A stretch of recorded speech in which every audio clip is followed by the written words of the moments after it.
Hi guys, I've been meaning to do video reviews of my bags for a while now.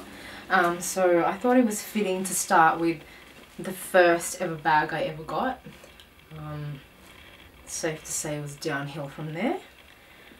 So this is well, first off I'll start with a bit of background. So I purchased this on eBay.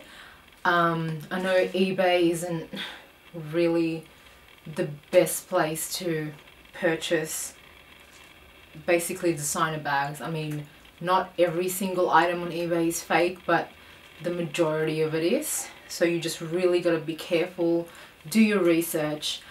Before I purchased this, I went on the purse forum and I went to look at all the eBay sellers that were trusted for Chanel bags.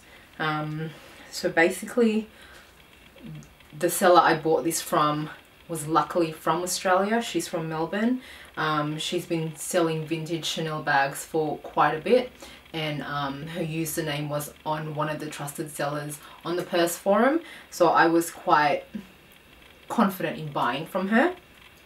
And also the fact that she was from Australia, I didn't need to worry about customs fees, which can add up a bit, especially if you purchase something over $1,000 Australian, that is. Okay, so let's just start with the review.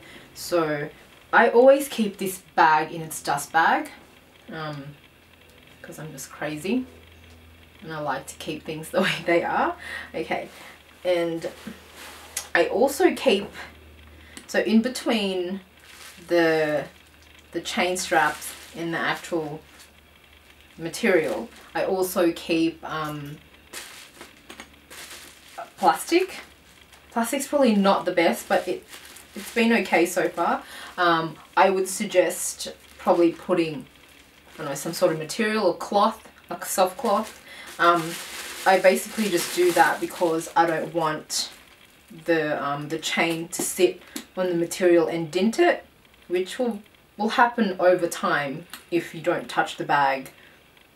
And unfortunately, I don't use this as often as I should. Okay, so let's start. So this is a vintage Chanel flap. This is the extra large, the jumbo extra large. So I think this is one of the biggest bags that Chanel has ever made, because I know there's a vintage jumbo large, and I think this is the jumbo, and then there's the largest, which is the extra large. God, I hope that makes sense. Anyways, from reading on the purse forum, because I was trying to figure out how old this bag was, apparently you could ascertain that by what the serial number started with. I think mine starts with, oh God, 2 or 3. Mine starts with 2, but this was series 3. So I think this was made around 1983, early 80s. So it's about 20 odd years old. I'm not very good at maths. Okay, so basically it's got the large CCs. I also find that the vintage bags have a much more yellow tone in the hardware. I'd compared it with a friend's Chanel. She had recently bought it and we compared sort of the hardware, and this was a lot more yellow than the current ones. Okay, so basically it's got the 2-strap, well, not 2-strap, it's just one long chain, which you can make as one long strap, but I never use it that way, it's too long for me. So it's got the pocket at the back. Let's just open this. So what I do is I keep a cloth in there. What I usually do when I store it away is obviously I pull the chain and I wrap the chain around it, then shove the cloth in there. But as well as, so that's basically an old pillowcase. And as well as that, I put crumpled newspaper. When I first received this bag, there was a weird sort of musty smell to it. I guess that's just from it being so old. If some of you have bought vintage leather bags, you kind of know what that smell is like. I found that newspaper sort of lessened the smell, so it doesn't smell as musty anymore. So it's just crumpled newspaper, and plus it's good for keeping the bag in shape. So inside, it's not the double flap. I'm pretty sure the vintage jumbos don't have double flaps, it's just the single. And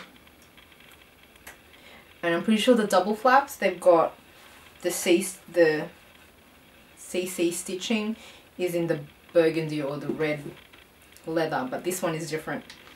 So that one's just, it's quite roomy inside. It's got a compartment as well as another zippered compartment. I hope you can see that.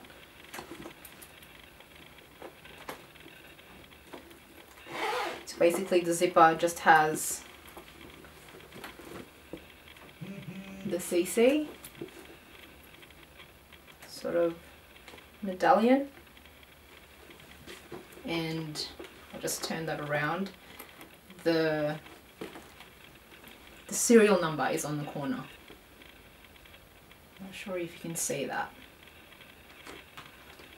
So it's quite a roomy bag. I'm exactly 5 foot. And it sits, it's a good length on me.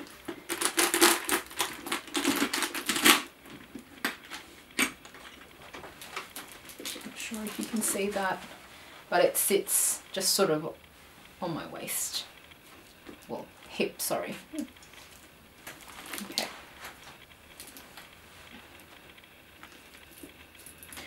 And if I put it crossbody, it's quite long. So I don't even know if you can see that. So crossbody is quite long. That's really not ideal.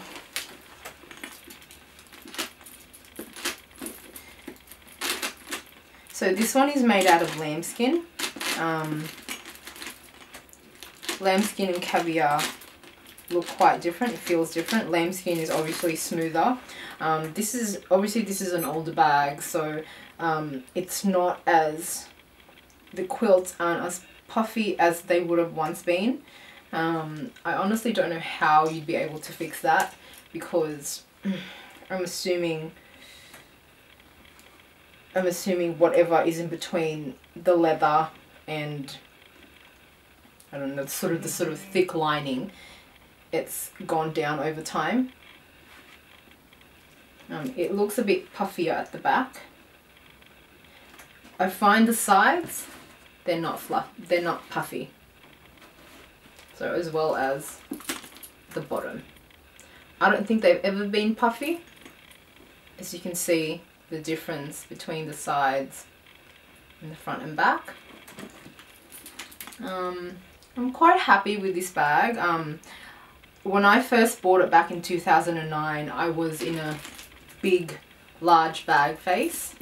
Now not so much. I find that big bags are too bulky for me, especially for my frame. I know if carrying them all day, they tend to feel really heavy. I obviously don't put a lot in here. I just put like the necessity wallet, sunnies, lip gloss, lotion. Can't leave house without lotion. But it still gets quite heavy and bulky. I've contemplated selling this quite a few times. I've even listed it up on eBay. But my boyfriend has always told me not to sell it. He said I'll regret it. But I've always said I'd only sell it on so I can get a smaller Chanel. But I don't know. I'm still in two minds. I mean, I still love it. I don't know. I guess because it's sentimental. It was my first ever bag. Well, designer bag. And I don't know. It's still hard. I'm still in two minds. Like, I guess the way I'm thinking, if you have a bag, you should be able to wear it comfortably. And you should be able to want to wear it and not have to think, oh, is that going to get heavy after a few hours of wearing? So that was my only sort of reasoning in wanting to sell it on, to get a smaller Chanel bag. And I would only ever get a smaller vintage one. For some reason I love the vintage ones. I mean, don't get me wrong, if I had, I don't know, a money tree, I would love to get like new Chanel bags and go to the boutique, but vintage is what I can afford. And I love the way they look anyway. I mean, they definitely have character. And I don't know, I've always wanted to find out who the first owner was. I don't know, just to get some background. I think it's just that, I don't know, something a little special. But I do love the vintage. If you have, I don't know what else to say about it, but if you have any questions, please feel free to email me. And I'm gonna try and do a review with all my bags. There isn't that much, but there's, I don't know, I guess sufficient. So stay tuned. Thank you for watching. I hope you enjoyed. Thank you.